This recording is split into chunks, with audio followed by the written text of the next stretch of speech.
तो आज आम बनैबा होटेल स्टाइल रे शाही पनीर रेसिपी। तो आपण मैंने जदि बनई ना ताले निहाती बनातु तो बहुत बढ़िया रेसिपी और बहुत बढ़िया लगे।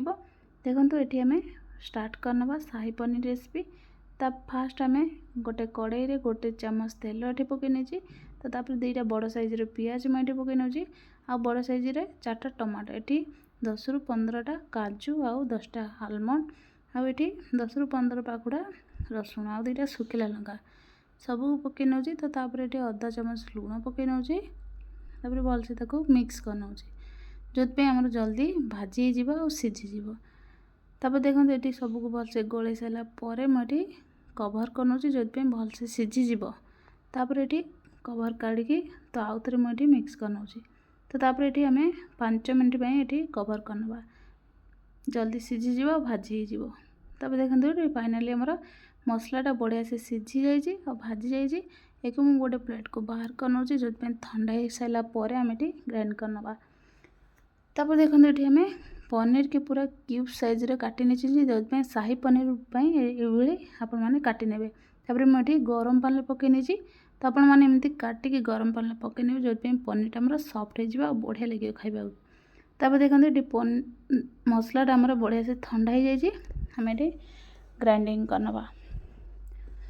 तो आपण मैंने जदि बनई ना ताले निहाती ये भिडियोटी देखंतु आ बनातु बहुत बढ़िया लगे। चलते ए आम तरकारी बनवा। तापर ये गोटे चामच तेल पकई नौ आउ 3टा ये छोट साइज बटर पकई नौ। तापर बटर टू भलसे मुझे मेल्ट कर नौ। मेल्ट कर सारापर ये देखो गोटे तेजपत्र पकई नौ आउ ये गरम मसला ये मुझे गोटा पकई नौ। तो तापर देखो अदा रसुण पेस्ट मुझे गोटे चामच पकई नौ 2 ରୁ 3 मिनट मुझे मसलाटा को कषि नेबी। देखो ये मसलाटा कषि सारापर मुझे जो ग्राइंड करथिली जो मसलाटा तो तापर ये पकई नहीं। तो आपण मैंने जदि बनई ना ताले शाही पनीर रेसिपी ताले निहाती मो वीडियो को फास्ट रु लास्ट देखो। तो नॉर्मल घरे मसला रे आपण मैंने बनई पारे बहुत सहज और जल्दी रे। देखो ये मसला को मु भलसे गोले नौ। तो तापर ये अधा चामच हल्दी पकई नौ। तो तापर देखो हल्दी पकई सारापर ये अधा चामच लंका गुंड पकई नौ। तो बढ़िया से मुझे मिक्स कर नौ। तापर ये स्वाद अनुसार लुण अधा चामच पकई नौ। तो देखो ये गोले सारापर जो मुझे अल्प ये पानी दे दूची जो जार आम मसला ग्राइंड करते तो सही पानी की मुझे दे दूची। तो बढ़िया से मुझे 10 ରୁ 15 मिनट मसलाटा को कषि नेबी। तापर देखो ये जो पनीर के आम गरम पानी पकई रखते तापर ये मसला को कषि सारापर आम ये पकई नवा पनीर।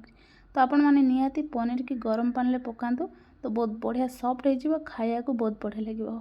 तो शाही पनीर आपण मैंने निहाती कंचा एमती रांधतु पनीर की बिल्कुल भाजबेनी जो टेस्ट कमी निहाती एमती बिना भाजिकी तो बनातु। तो देखो सब ये मुझे पनीर के ऐड कर नहीं। तो तापर ये कंटिन्यू पूरा 5 ରୁ 7 मिनट पूरा एमती गोले नेबी बा मिसई नेबी। तो जो आपण मैंने एमती कंटिन्यूस पूरा चलेबे तो बहुत बढ़िया टेस्ट लगे। तो आपण मैंने कलर देखी जानते भल लगे बहुत बढ़िया टेस्ट होती। तो आपण मैंने निहाती घर ही मसला देखी तो शाही पनीर तरकारी करते तो बहुत बढ़िया लगे। आउ देखिपे केते बढ़िया होती आमर ग्रेवी आउ बहुत बढ़िया टेस्ट थिला। तो निहाती आपण मैंने ट्राए करंतु थरे घर ही मसला देकी तो बार बार बनाया इच्छा हो। तो एते बढ़िया टेस्ट आपण मैंने विश्वास करें निहाती बनाते भल लगे लाइक शेयर सब्सक्राइब करना।